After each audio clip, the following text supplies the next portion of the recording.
Bueno, hola a todos.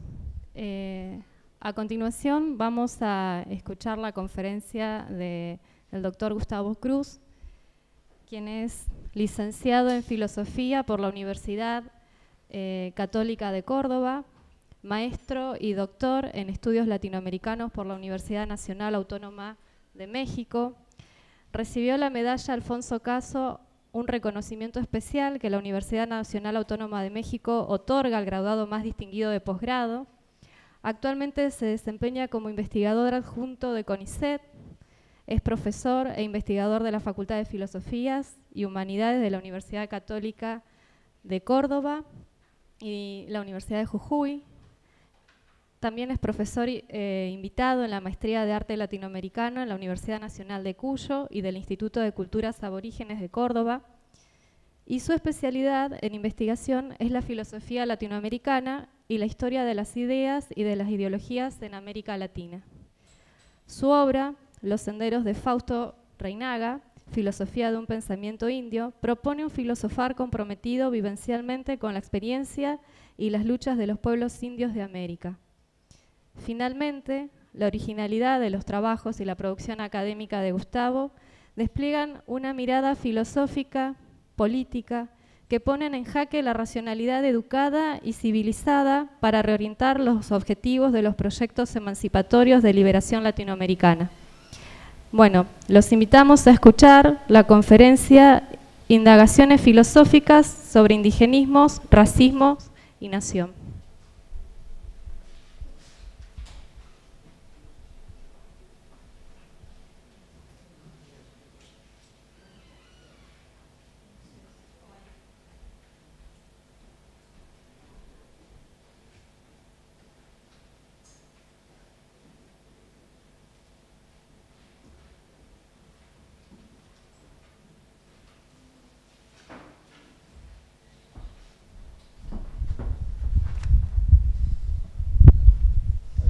Muchas gracias. Muchas gracias a todos los presentes y en particular a los que me invitaron, Viviana, por tanta calidez e interés por las temáticas estas que, como me sorprende gratamente, veo en el compañero que recién presentó, hay caminos de encuentros, también de discusión, en torno a un pensamiento situado en América, que es lo que intento plantear yo. También no quiero dejar de mencionar la alegría de encontrar amigos que encontré por el camino de la formación de la filosofía en Córdoba y que además producen obras desde el sur. Me refiero a Sebastián, que me acaba de regalar un libro de poesía filosófica admirable, y Gustavo, La Guardia, el Chacha, haciendo filosofía desde el trabajo de colegios secundarios, absolutamente admirable y tal vez mucho más relevante que hacer a veces la producción en círculos académicos acotados en ciertas minorías. Me refiero a ciertas lógicas academicistas que incluyen a CONICET a veces, no siempre. Bueno, mi texto. Indagaciones filosóficas sobre indigenismos, racismo y nación. El contexto actual argentino justifica insistir en un problema estructural objetivo y subjetivo, que es el orden racista, entroncado con el orden patriarcal y clasista, que estructura a la cultura política, la política y la economía de nuestra región. Las muertes violentas de los jóvenes Santiago Maldonado en agosto de 2017 y Rafael Nahuel en noviembre de 2017, entre otras, ante la represión ejercida por fuerzas de seguridad del Estado Nacional, en el contexto de luchas territoriales mapuches, evidencian una vez más la persistencia de un orden racista que brinda supuesta legitimidad a la represión del Estado-Nación. Este orden nacional tiene sus particularidades, pero no es ajeno a un proceso común al de la construcción racista de los estados nacionales latinoamericanos. Es decir, acá hay una hipótesis central que no existe construcción nacional sin organización racista del poder en América. Aunque cada construcción estatal tiene sus especificidades. No es lo mismo la construcción racial racista del Estado mexicano al del Estado argentino. Pero hay matrices comunes compartidas. En el presente texto me propongo abrir camino para abordar la complejidad de la crítica indianista al colonialismo asentado en la raza y el racismo, que es constitutivo a nuestras naciones. Procederé del siguiente modo. Seguramente no me dé el tiempo para desarrollar todo, pero enuncio cuáles son los pasos argumentativos y luego voy a saltar algunos por razón de tiempo. En primer lugar, abordo someramente el indianismo producido por quechuas aymaras de la región andina en Bolivia y Perú, para indicar un problema y a la vez mostrar que hay un lugar compartido por otras corrientes del pensamiento sobre todo lo que llamamos indigenismos, distingo indianismo de indigenismos, que es la cuestión racial vinculada al problema nacional. En segundo lugar, recurro al aporte de Bolívar Echeverría, un marxista ecuatoriano, sobre el racismo de la blanquitud y el racismo de la blancura, que son constitutivos de las naciones modernas, no solo americanas, sino de toda la modernidad. Es decir, también de la modernidad europea. En tercer lugar, mi esfuerzo es vincular estos dos tipos de racismo, de la blancura y de la blanquitud, con las variantes indigenistas que se producen en América.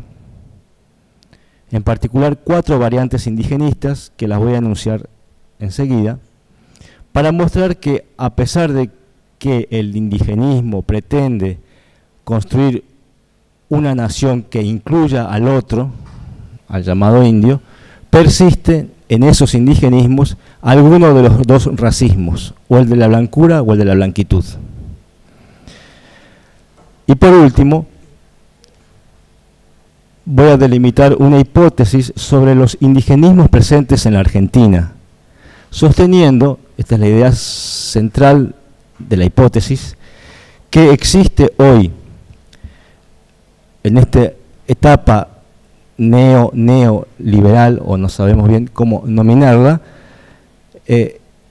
existe un indigenismo, un neoindigenismo multiculturalista, afín a un racismo tolerante, propio del racismo de la blancura, perdón, de la blanquitud, después vamos a distinguir bien blanquitud y blancura, que hunde sus raíces en el darwinismo social del siglo XIX e inicios del siglo XX.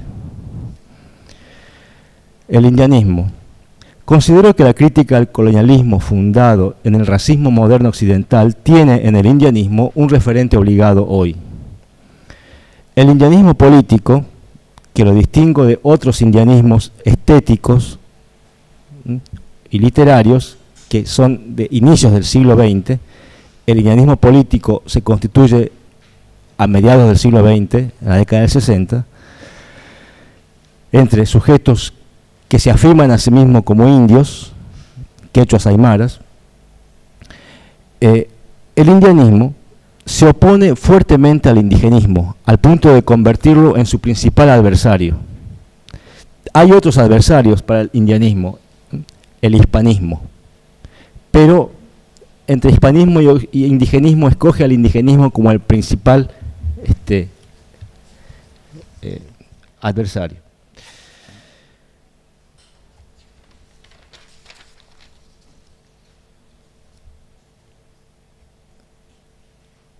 El indianismo va a plantear la siguiente crítica.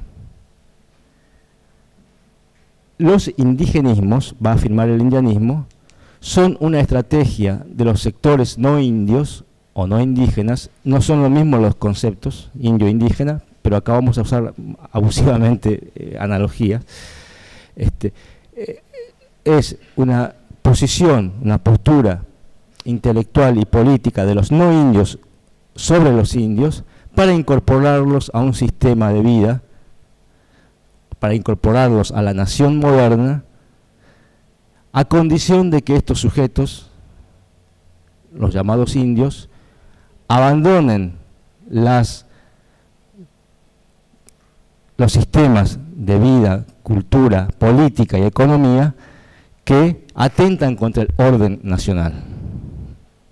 Un ejemplo muy elemental del orden económico, el principio de organización comunitaria y colectiva de la propiedad debe ser eliminado por los sujetos indios para poder participar dentro del orden nacional, y para eso se propone que esos sujetos ingresen bajo una lógica de pequeños propietarios. Entonces las reformas agrarias que se hicieron en América Latina fueron destinadas a constituir al indio en campesino. El campesino es el pequeño propietario que se vuelve eficaz supuestamente en la producción. Entonces, al hacer esa crítica, el indianismo va a postular y afirmar que los sujetos plurales llamados indios constituyen naciones sin Estado. Entonces el indianismo sostiene no la auténtica emancipación de los indios no consiste en integrarse a los estados nacionales occidentalizantes, sino en reconstituir la reconstitución es un concepto fuerte, la reconstitución de naciones indias. Ahora, cuando se argumentan desde la idea de nación india, se va a ingresar el concepto de raza. El indianismo va a afirmar, acá hay un conflicto de naciones y hay un conflicto de razas. Somos una raza, la raza india, adversa a la raza blanca, criolla y mestiza. Por eso me interesa lo que planteó el compañero recién sobre la percepción que tienen desde Kush del mestizaje y la percepción que se tienen de acá desde el indianismo del mestizaje, una percepción muy distinta, que bueno, sirve para la discusión.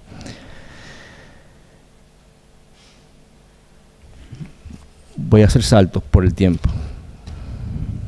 Entonces, en el contexto argentino, el indianismo tiene focos importantes de irradiación contemporánea, sobre todo entre sectores de indios politizados en la región noroeste del país.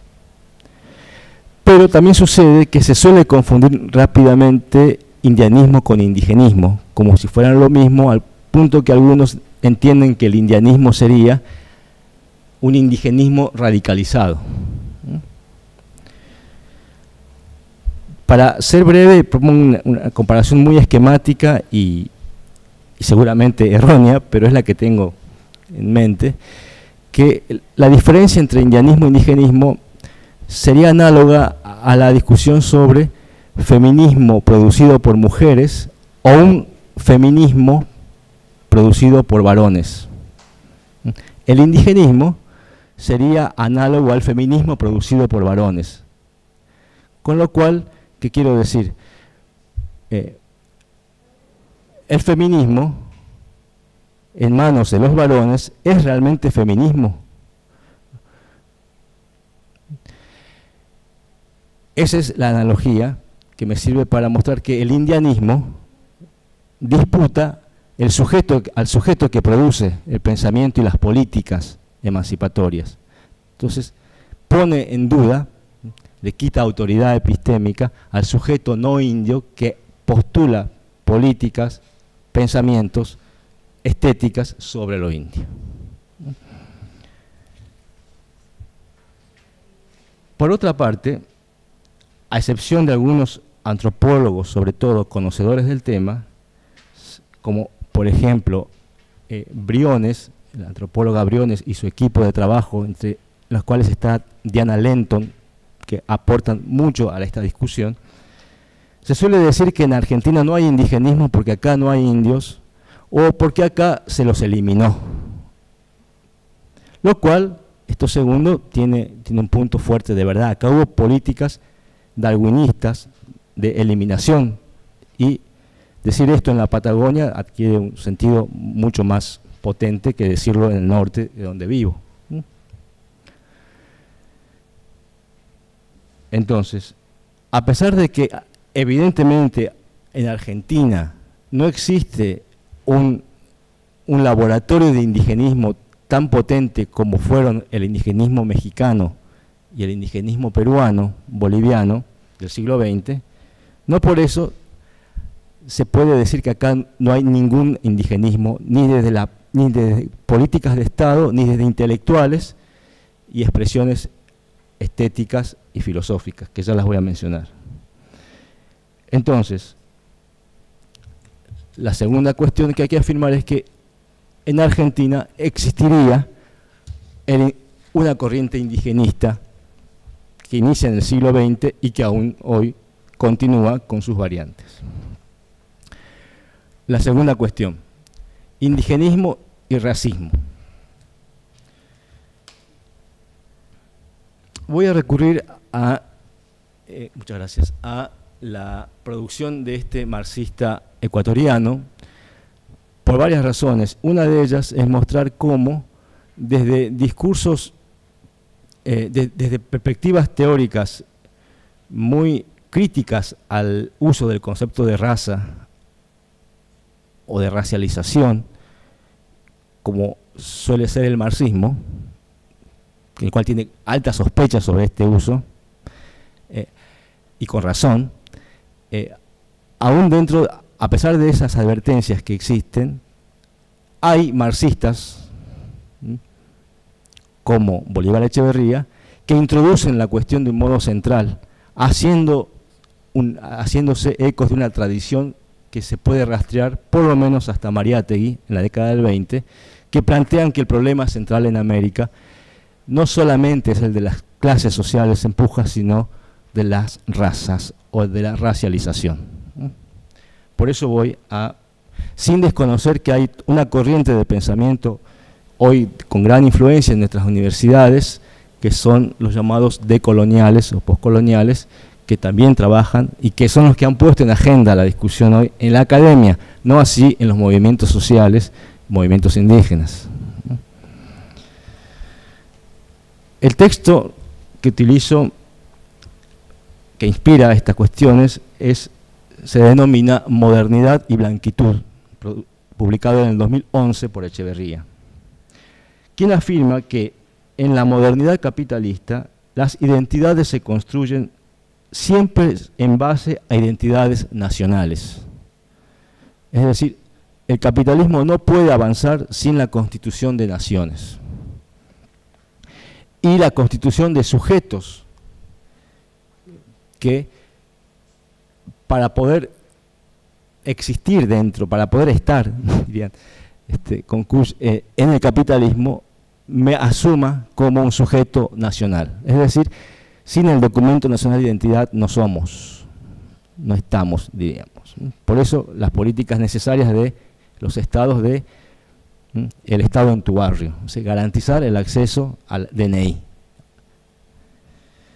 a la identidad nacional. Pero la identidad nacional moderna, por más que se conforme en sociedades no europeas, como es nuestro caso, sociedades de color o no blancas, exige como rasgo esencial y distintivo suyo la blanquitud. Es decir, la condición para asumirse como sujeto nacional es blanquizarse. Las naciones modernas requieren de la blanquitud de sus miembros porque el hecho de que el capitalismo surgiera en la sociedad racial o identitariamente blancas del noroeste de Europa hizo que la apariencia blanca se asimilara a esa visibilidad indispensable de la santidad capitalista del ser humano moderno. Esto es cita de Echeverría.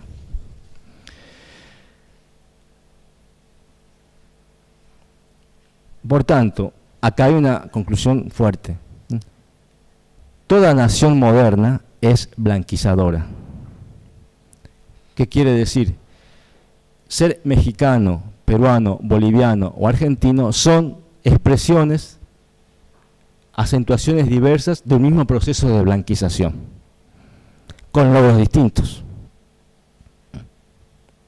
Por eso es tan ruptural la experiencia histórico-política de Bolivia actual con Evo Morales al frente, donde se pone en entredicho este proceso de blanquización, aunque para muchos el proceso de Bolivia contemporáneo no escapa a la aspiración a la blanquización. Bueno, ahora, vuelvo a Echeverría, afirma de que existen a su vez dos tipos de racismos modernos que coexisten, es muy importante, no están escindidos, sino que se acentúan en momentos distintos, de acuerdo a las condiciones históricas del capitalismo. Cuando hay una etapa de relativa pax capitalista, cuando la cosa funciona bien, más o menos, se instala un racismo tolerante de la diversidad. Es decir, lo que articula la organización del poder son políticas de articulación de los diversos, de los distintos, lo que hoy se ha instalado incluso como una corriente filosófica de Estados Unidos de multiculturalismo. Siempre pienso y hago alusión, sobre todo al estar en la Patagonia, en el salto que dio Benetton a la hora de introducir una publicidad no homogénea culturalmente, donde la venta de un producto la hace con la diversidad cultural explícita. Eso formaría parte de ese racismo tolerante. Hay que ver por qué es racismo eso. Ahora, cuando suceden épocas de crisis del capitalismo, surge un racismo virulento de la represión, la exclusión, la desaparición. Bueno, huelga decir que hoy no estamos en un momento de paz capitalista en toda América. Hay dos racismos entonces, el étnico, basado en el color de la piel, y el identitario, que está basado en la cultura. El racismo de piel étnico es violento, y su expresión máxima, dice Bolívar Echeverría, fue en la modernidad el genocidio nazi. Con lo cual, yo añado, y le advierto en diálogo con Bolívar, que esa es la expresión última del racismo moderno intraeuropeo, pero que hay que vincularlo con el primer genocidio de la modernidad, que fue el genocidio de la conquista de América, donde yo suscribo la tesis de que surge la modernidad en torno a, no solo, pero fundamentalmente por la conquista y colonización de América.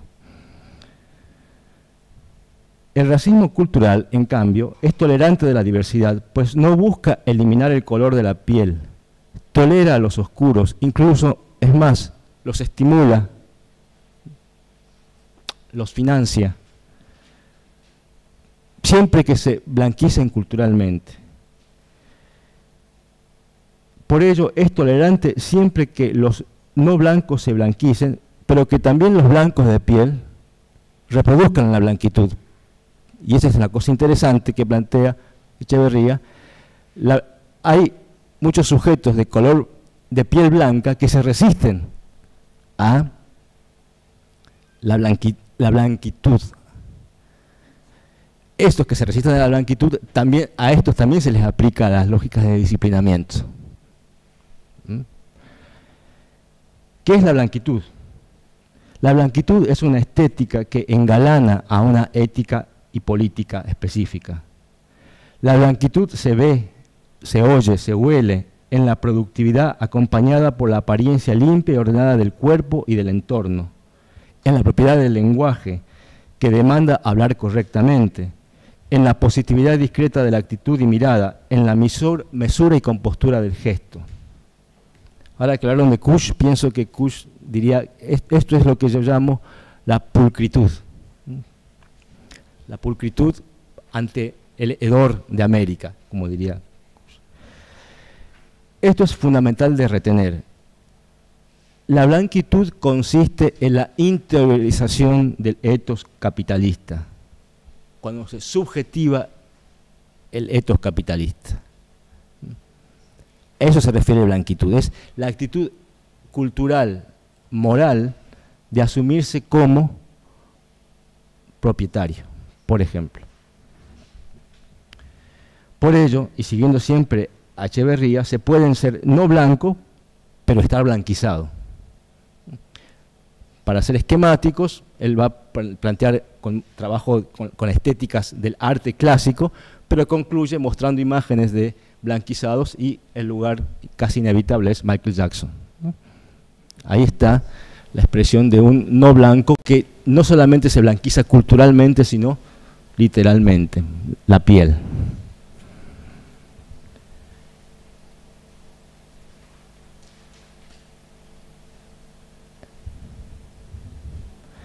Aunque hay que advertir algo. Recurro brevemente a Francesca Gargalo, una feminista que advierte que en América Latina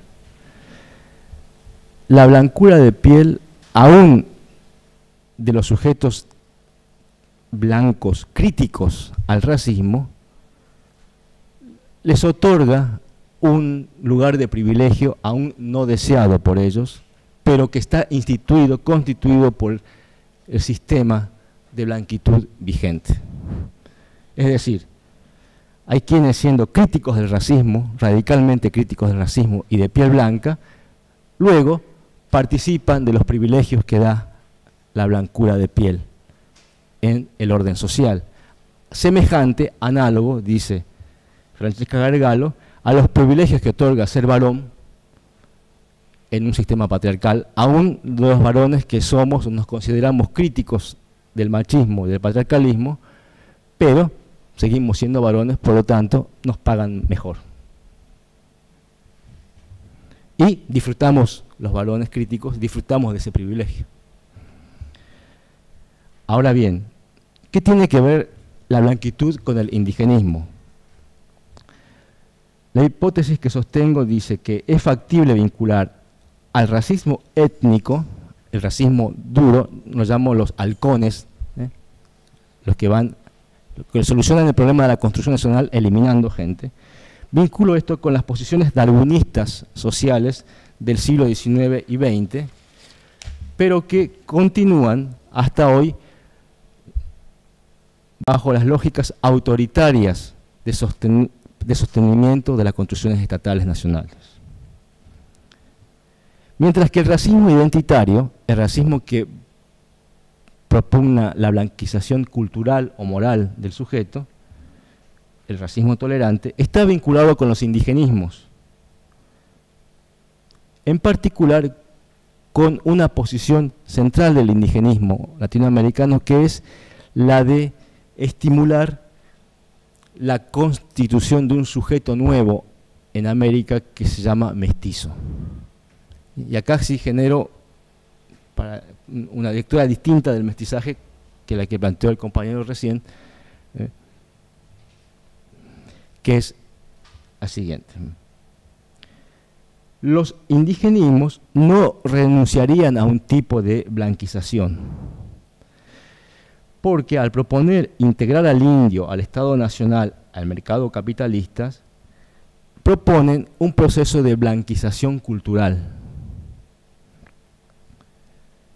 Y como el evangelizar, civilizar, progresar, desarrollar, son variaciones de una misma línea de continuidad racista instalada, constitutiva en nuestra estructura social desde hace 5 siglos. Se abre la discusión sobre si hubo una construcción racista previa a la conquista.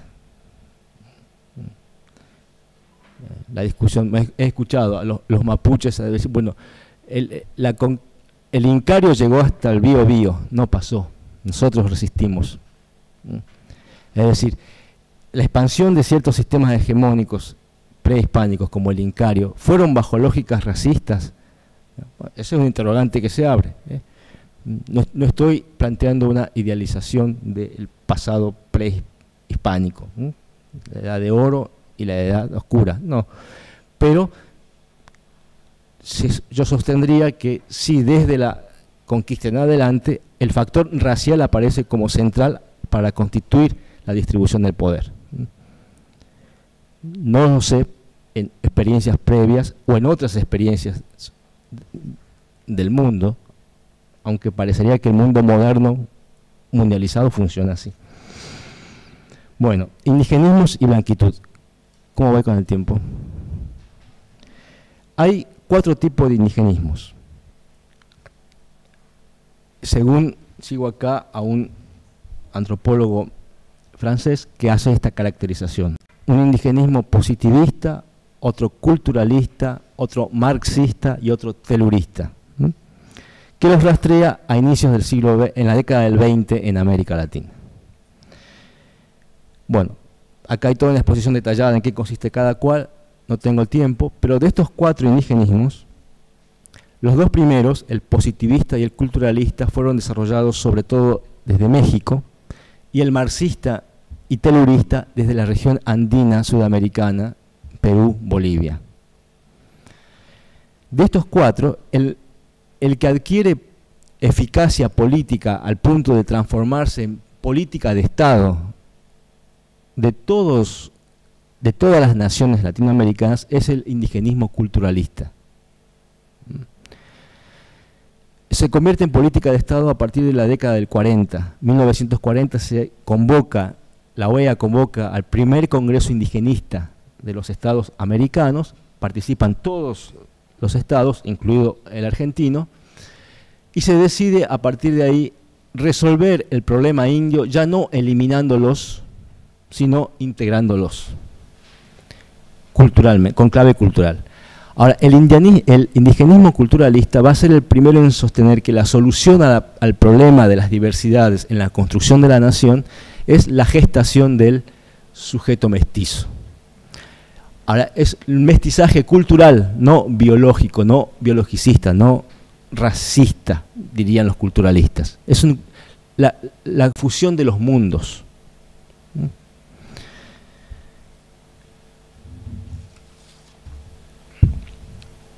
En mi argumentación intento mostrar que ese racismo cultural, ese indigenismo culturalista, supone un racismo tolerante de la blanquitud. Y el mestizaje formaría parte de esa estrategia estatal nacional.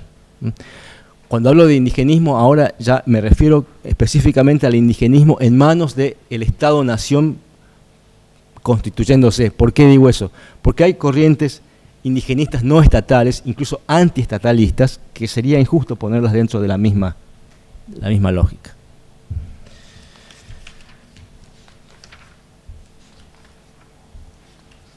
Para ir cerrando, delimitando una hipótesis de trabajo.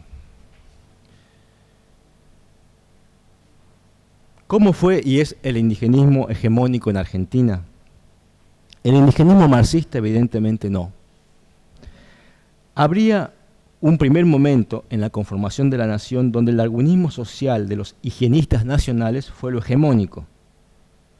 El darwinismo social fue la ideología del ciclo genocida de inicios de la nación. Sigo acá los trabajos de Lenton, que postula que desde fines de 1880 a 1940 hubo un ciclo genocida en la construcción de los estados, del Estado argentino. Acabo de recibir una noticia impactante de que un historiador encontró viva a una anciana de 100, no se sabe la edad porque no tiene registro, se calcula de más de 100 años, sobreviviente de la masacre de Rincón Bomba de 1926. Es la única sobreviviente que está, que fue una masacre ejecutada bajo un gobierno democrático o constitucional del radicalismo en territorio hoy formoseño. Eso forma parte del ciclo Genocida 20. Está viva. Ahora están entrevistándola y hay una causa abierta en la justicia por la cuestión. Ustedes saben que la discusión sobre el genocidio es importante porque no se admite que haya habido genocidios previos al 76 en Argentina. Hay una discusión legal, del sentido legal del término genocida. Acá se está postulando que el genocidio es fundacional del Estado.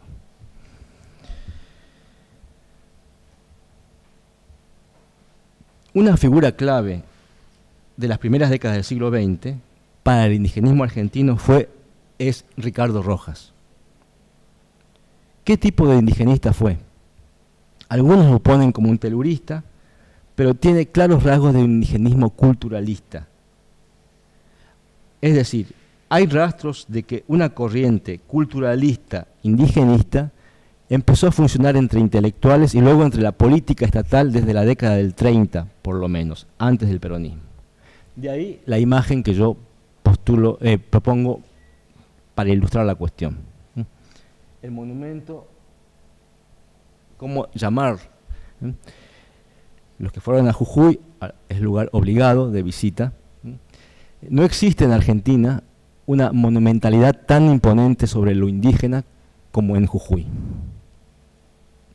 Y en particular este y el Pucara de Tilcara. Este monumento fue pensado por Ricardo Rojas, al punto que la convocatoria que hacen para postular los posibles sotoavendaños, que fue el que ganó el escultor, la fundamentación la escribe Ricardo Rojas. Y este monumento, llamado el Monumento a la Independencia, tiene de un lado, de un ala, son indios o indígenas que avanzan, es una flecha, fíjense, monumento, que avanzan hacia el futuro, y en la otra ala están los gauchos. Entonces, indios y gauchos que confluyen en un sujeto nuevo, que es paradójicamente el indio. ¿Por qué paradójicamente? Acaban de publicar un librito estudiando la historia de esto, de que el escultor tuvo un gran problema cuando hizo esto, porque no se esperaba que culmine con un indio, sino con el nuevo sujeto, que es el emancipado argentino. Es el monumento a la independencia Entonces, ahí hay toda una historia, incluso que no quisieron inaugurarlo, pero ya estaba hecho, y aparte es una obra costosísima, llevó 3 décadas hacerla. Entonces, y para el sentido común popular del pueblo, el monumento es el monumento al indio, no el monumento a la independencia. Entonces hay toda una disputa en la escuela, enseñar a los niños ese monumento a la independencia, y los niños salen y dicen, vamos al monumento al indio. Entonces, ahora, en esa, para mostrar la significancia estatal y política de la cuestión, Mauricio Macri cerró su campaña presidencial allí. Y si ustedes rastrean, no tuve tiempo de hacerlo, de poner la foto, una de las fotos más imponentes que se hacen del acto final es la de Mauricio Macri en la misma línea del indio, hablando a la multitud. De altísima capacidad estética esa foto. Pero, interrogante, ¿por qué se escoge ese lugar? Eso no es al azar, ¿verdad? Además, voy saltando ya porque no tengo tiempo, pero ¿por qué es imposible esta monumentalidad indigenista en el sur, en la Patagonia? Tengo ahí, entre otras fotos, para mostrar los intentos que hubo de organizaciones mapuches de tirar a roca en Bariloche, no sé el nombre,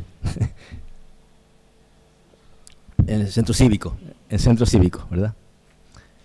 Eso es impensable en el norte argentino.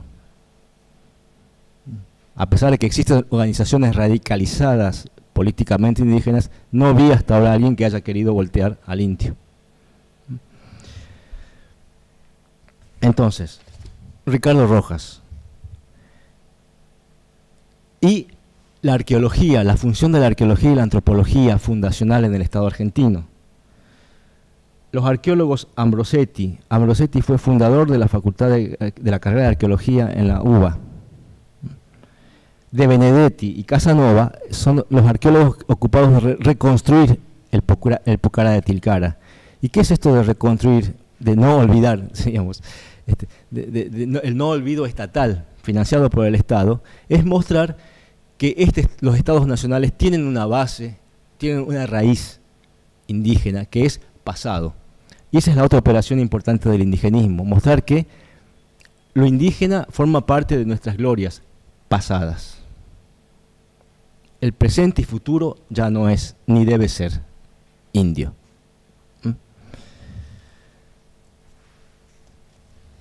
Se puede incluso indagar esta distinción territorial, no solo temporal. El noroeste argentino, en particular Jujuy, se ensayó con relativa eficacia el indigenismo culturalista estatal. Esta es una muestra. Lo cual no supone que no existieran políticas darwinistas en esa región. Hay una acentuación indigenista al punto de que en el turismo internacional hoy, si alguien viene a Argentina y desea conocer, ver a indios, el lugar referido, el circuito turístico, lo lleva a Jujuy, no a Salta, que es el lugar del gaucho. Es Jujuy el territorio de indigenización, y a nadie se le ocurre llevarlo al sur. De hecho, ahí, mientras menos indios haya, más gente va a venir a Bariloche, etc. Es decir, digo pensando en las lógicas de construcción estatal. Jujuy es un lugar del indigenismo. La quebrada de Humahuaca, la monumentalidad, la marca Pachamama, que está impulsada hoy desde el Estado. Fíjense que por primera vez en la historia política, el actual gobierno de Jujuy innovó en el escudo jujeño, no lo tengo para mostrar, pero el escudo tradicional le puso la mitad del escudo los colores de la huipala. Este símbolo multicolor, de origen andino, eso es, y creó la marca Pachamama como el espíritu y una marca de venta de lo que sería ser del norte jujeño. Es decir, se está incorporando lo indígena a un formato de producción estatal.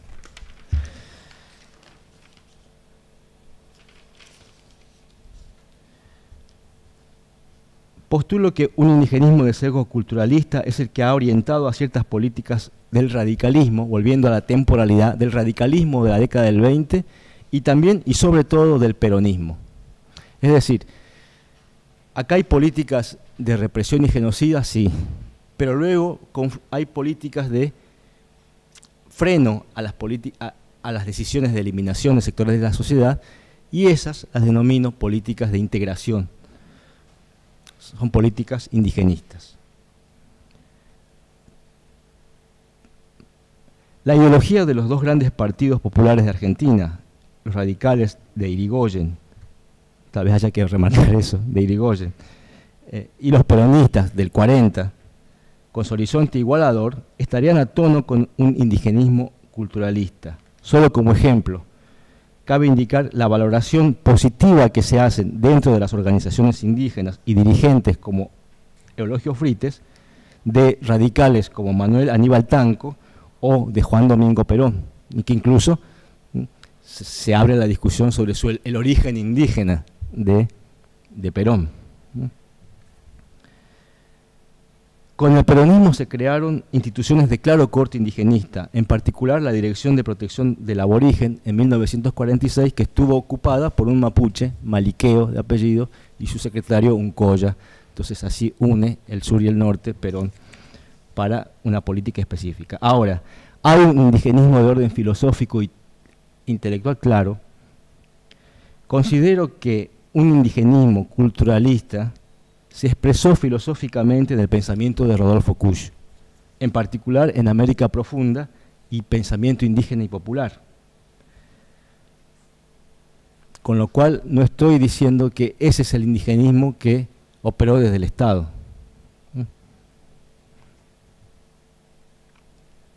Ahí se abre una discusión sobre la función de ciertas filosofías, de ciertas posiciones en los movimientos políticos nuestros.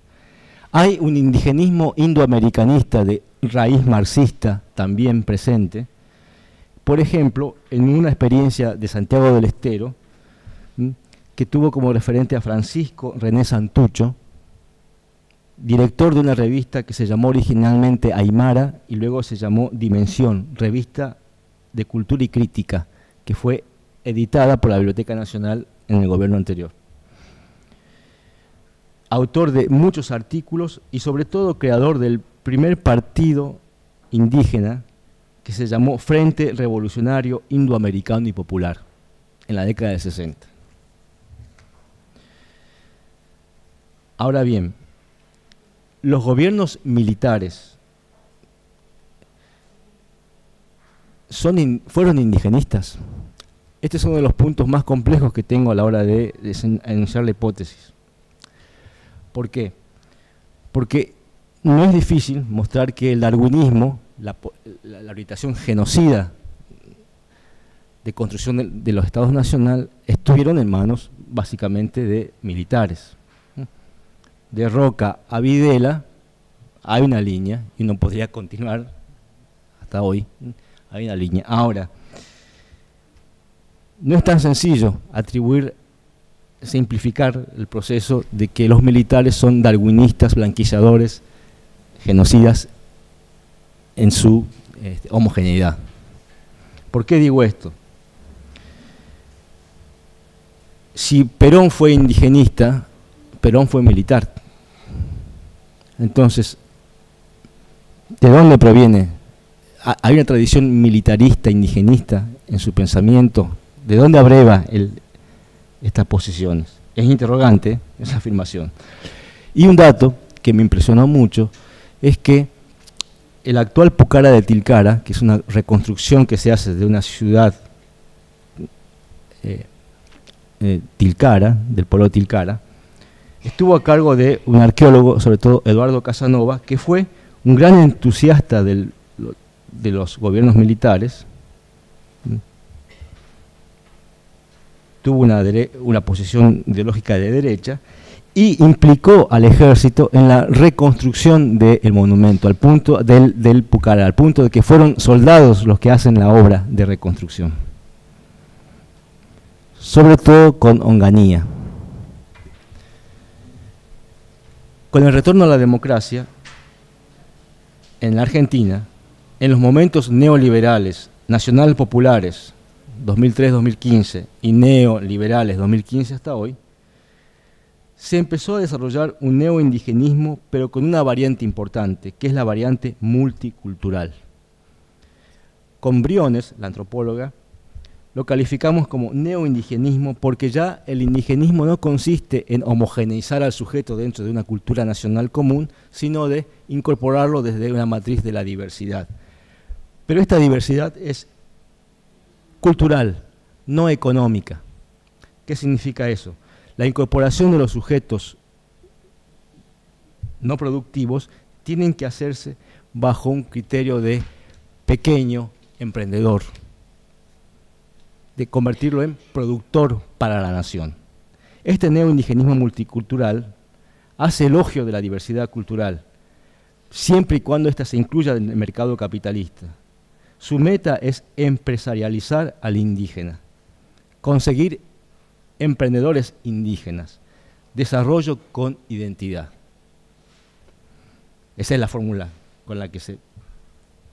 El indigenismo en sus diversas versiones, apelando a la integración, asimilación, incorporación, inclusión del indio al mundo occidental, es decir, a la nación, parece guiado por una voluntad blanquizadora en el sentido moral y cultural, que es crear ese sujeto nacional que aporte y goce de los frutos de la nación. como lo planteamos con Bolívar Echeverría, el racismo de la blanquitud es tolerante de la diversidad, siempre que esta diversidad esté ordenada y suscite sonrisas agradecidas. Es la diversidad aceptable por la sumisión al orden de la nación. Cuando esta diversidad se torna aguerrida e insumisa, el racismo tolerante de la blanquitud da paso al racismo intolerante de la blancura. Esto quizás subyace al hecho de que exista una gran parte de la sociedad argentina que considere legítimo que el Estado Nacional encarcele, criminalice, reprima y asesina a indígenas y a no indígenas que ponen en riesgo el orden racial.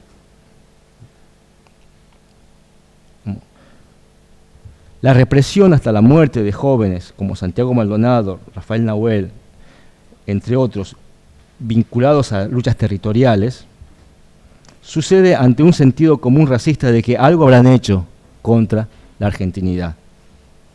Son chilenos, se argumenta. Son chilenos. Pero no son los únicos muertes. La represión sobre la negrada en las ciudades parece asentarse en el mismo racismo legitimador del orden nacional.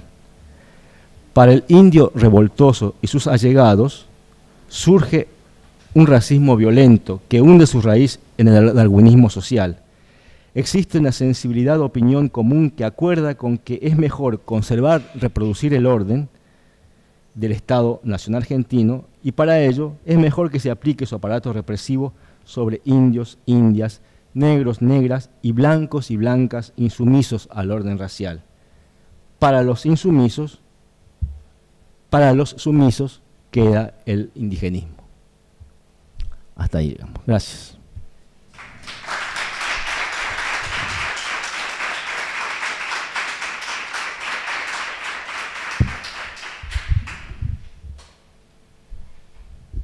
Escribí esto antes que ganara Bolsonaro. No, ¿preguntas, comentarios, consultas? Pueden venir incluso para... Pueden acercarse para hacerlas porque están filmando y...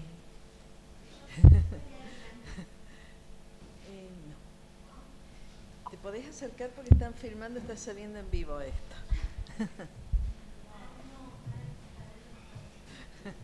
Haberlo sabido, ¿no? Bueno, ¿qué tal? No, una consulta, a ver si consigo verbalizarla. En este marco donde yo entendí que el indigenismo, el Estado-nación y el capitalismo operan en simbiosis y habría unos distintos como de grados de indigenismo. ¿Qué posibilidad tiene el indianismo, o mejor dicho, qué posibilidad tiene la resistencia y no la mera reproducción en estas mutaciones del indigenismo? Digo esto porque en términos sociales y políticos es como difícil, ¿no? Sobre todo pensando en la ley de relevamiento territorial indígena, donde se hace un intento al principio de reconocer la propiedad de los territorios en términos de que la comunidad lo decida, que era propiedad comunitaria. Y los diputados no aceptan esto. Y se deja para discutirla e incorporarla a la reforma del Código Civil, que tampoco se acepta y se pasa para un futuro quizás en una ley. En una ley específica respecto a la propiedad comunitaria. De hecho, en Chubut existe, con sus más y sus menos, la propiedad comunitaria existe para las comunidades que lo requieran o puedan, porque ese es otro tema. Ahora bien, por eso la resistencia, ¿qué lugar tendría en estos tipos de indigenismo? Porque, digo, los diputados y senadores que deciden si se incorpora o no la propiedad comunitaria como una característica o criterio o de definición desde los indígenas para definir la propiedad, son terratenientes de las provincias más con tierra más próspera en cuanto sobre todo a la soja y lo demás. Entonces no van a permitir nunca la propiedad comunitaria porque no les importa por ahí la meseta de Chubut, y por eso está en Chubut. De hecho, Chubut tiene sus problemas para que la propiedad comunitaria pueda ser ejercida en la cordillera, porque las tierras son más caras. Digamos, en términos de toda esta imbricación entre política y economía, ¿no hay nada de resistencia en el indigenismo? Y si no hay nada de resistencia, ¿qué posibilidad tiene el indianismo? Sí, tal vez en la exposición no se dio lugar a cómo funcionan el reverso de esto, que es esto que tú dices, la resistencia. Por un lado, creo que de estos 4 indigenismos que caracterizo, es uno el hegemónico, el indigenismo culturalista. Los indigenismos marxistas y teluristas han perdido su batalla, pero han generado espacios de resistencia, incluso de construcción hegemónica política importante. ¿A qué me refiero? ¿Dónde situar a la experiencia histórica del gobierno de Evo Morales, en particular de su vicepresidente, García Linera? O sea, él sería una expresión contemporánea de la larga historia del indigenismo marxista. Es decir, de cómo desde el marxismo se va a tematizar, pensar y ejecutar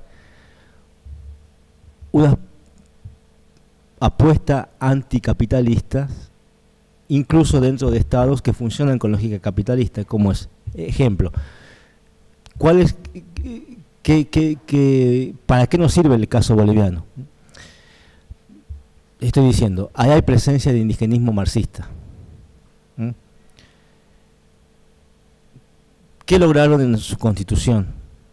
Hay 2 constituciones en América Latina que han hecho reformas fundamentales, que son la ecuatoriana y la boliviana. Constituir al Estado como plurinacional.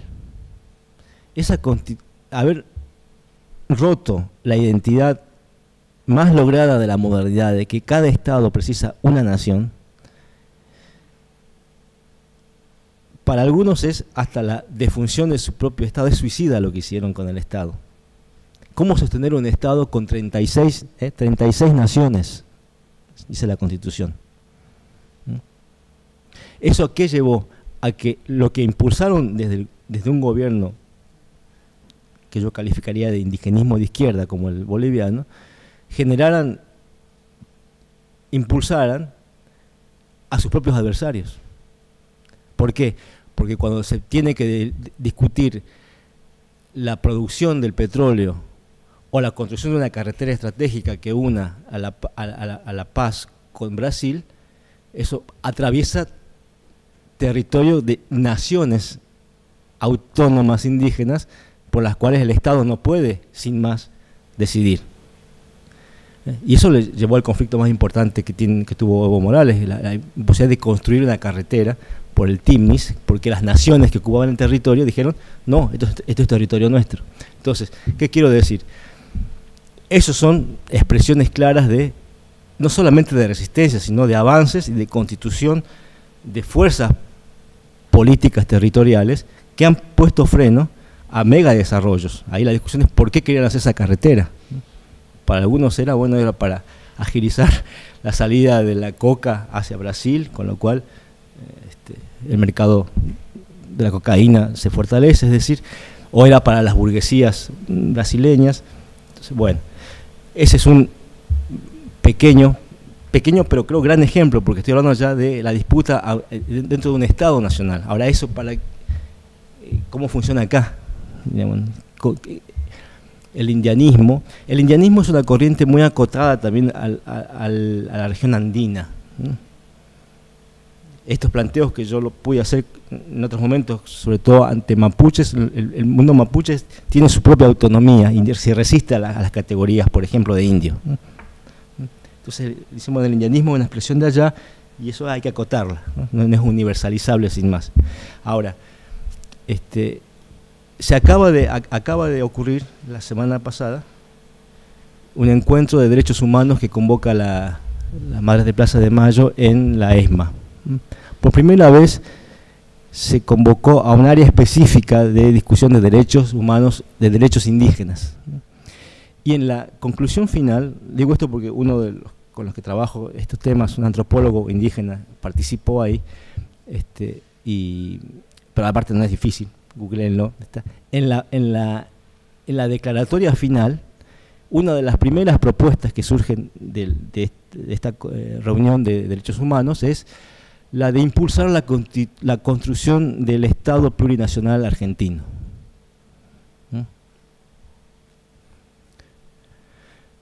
Eso puede ser una cuestión declarativa o también puede ser recoger las experiencias que están habiendo en diferentes territorios de que los sujetos indígenas se organizan ya no solo como comunidades, sino como naciones.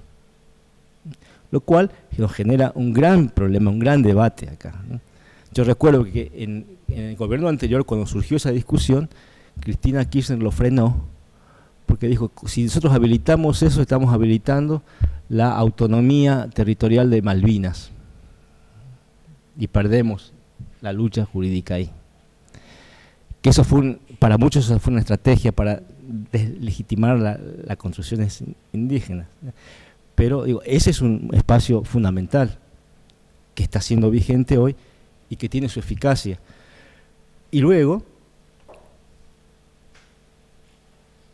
la Constitución reformada en el menemismo, es decir, neoliberalismo pleno, se vio obligada, dentro de las lógicas multiculturalistas, a reconocer en el artículo 75, inciso 17 de la Constitución nuestra, la preexistencia de los pueblos indígenas en Argentina.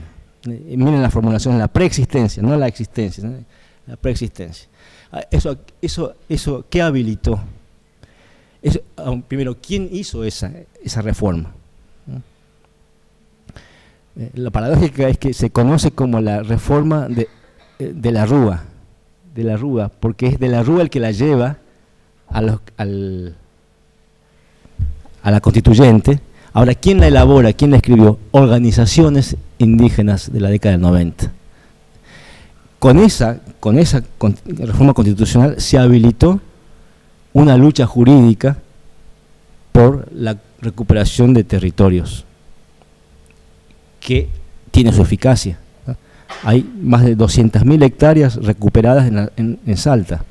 Ahora, es verdad lo que vos dices, son tierras recuperadas que no son las tierras estratégicas productivas, suelen ser las tierras ya sobrantes, ¿no?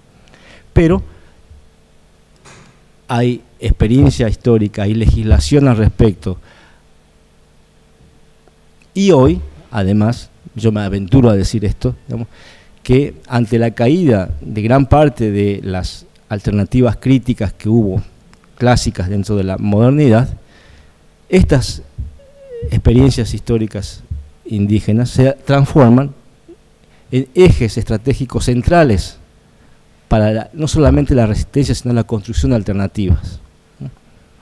Entonces, el cuidado del agua, de los recursos, el freno a la frontera sojera, hoy está en manos de organizaciones, no solamente compuestas de indígenas, obviamente, el ambientalismo, el movimiento ambientalista es central en todo esto. Entonces, son los lugares que están poniendo también los muertos. Acaban de matar a un campesino en Santiago del Estero, ¿no? Que forma parte, pero uno cuenta el lado negativo, la muerte es terrible, ¿eh? Pero lo positivo es el freno a la frontera sojera. Por ahí creo que yo pensaría esto.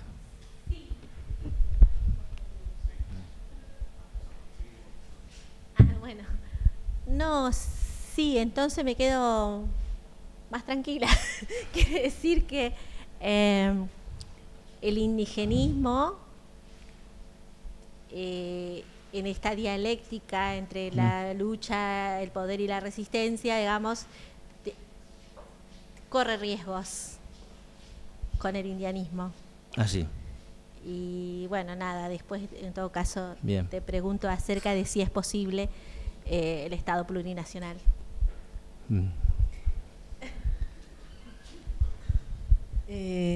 Andrés. Una cuestión histórica recién Sí. que me ha quedado con relación a lo de Rincón Bomba. Sí. No fue en el radicalismo, fue en el peronismo, 1947. Capaz que hay otro, y era los Pilagá, que se llama Octubre Pilagá. El Octubre Pilagá. Tienes razón. Octubre Pilagá no, fue es más, el 18 de octubre de 1947, tienes razón. dentro del peronismo. Digo, aclararlo porque... Es fundamental, es fundamental. Y te agradezco la... porque, Sí. por lo que vos decías también sobre las inflexiones en la parte de indigenismo dentro del peronismo, pero el Sí. peronismo, y fue gendarmería, digamos, la Burlich de la época. Agradezco mucho la precisión, es verdad. La matanza es en el 47, la otra es en de Pilagás y la de Com en 27. Así es. Te agradezco la corrección. ¿Alguien más?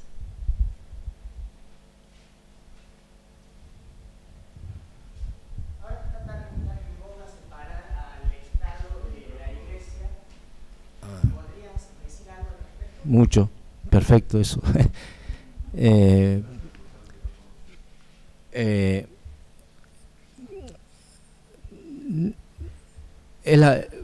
Acá generé interrogantes sobre el ejército, sobre la posibilidad de una vertiente indigenista.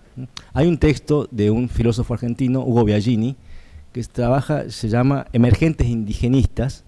Es muy audaz el estudio que él hace, que se va a las crónicas a la crónica de los soldados que estuvieron en la campaña del desierto.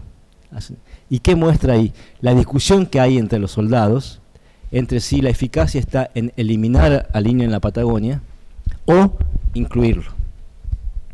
¿Cómo se incluye? Iglesia. Creo que es, tal vez con tu pregunta percibo que acá falta la otra pata fundamental quizá del indigenismo. Hay estudios hechos sobre la figura de Seferino Namuncurá, por ejemplo, ¿no? Cómo el hijo de uno de los líderes más importantes de la rebelión contra el Estado argentino termina incluido, incorporado y llevado a modelo, ¿no?, de santidad, ¿no? He visto un trabajo de una alumna de las estéticas, de cómo incluso hace una comparación de las estampas de Seferino Namuncurá y cómo el último Seferino es blanco.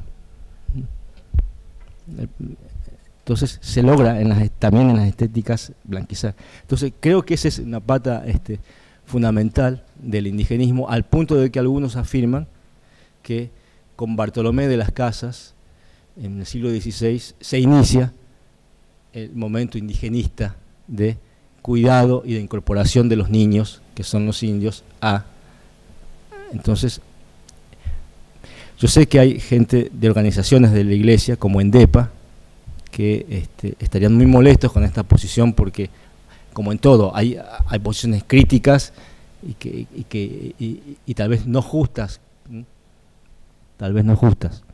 pero institucionalmente no tengo duda de que por eso es tan afín la relación entre Estado e Iglesia, ¿no? El Estado la Iglesia le da el espíritu a la nación, es la cuidadora, los guardianes del espíritu de la nación. Entonces, ahora se van a separar, dicen, ¿no? Hay que ver cuál es el arreglo. Hay que ver. Sí, eso es curioso y no es al azar de que el primer estado laicista de América fue mexicano y el laicismo lo hace un indígena, que es Benito Juárez, un zapoteco, el primer presidente liberal que tuvo, y él fue el que plantó la decisión.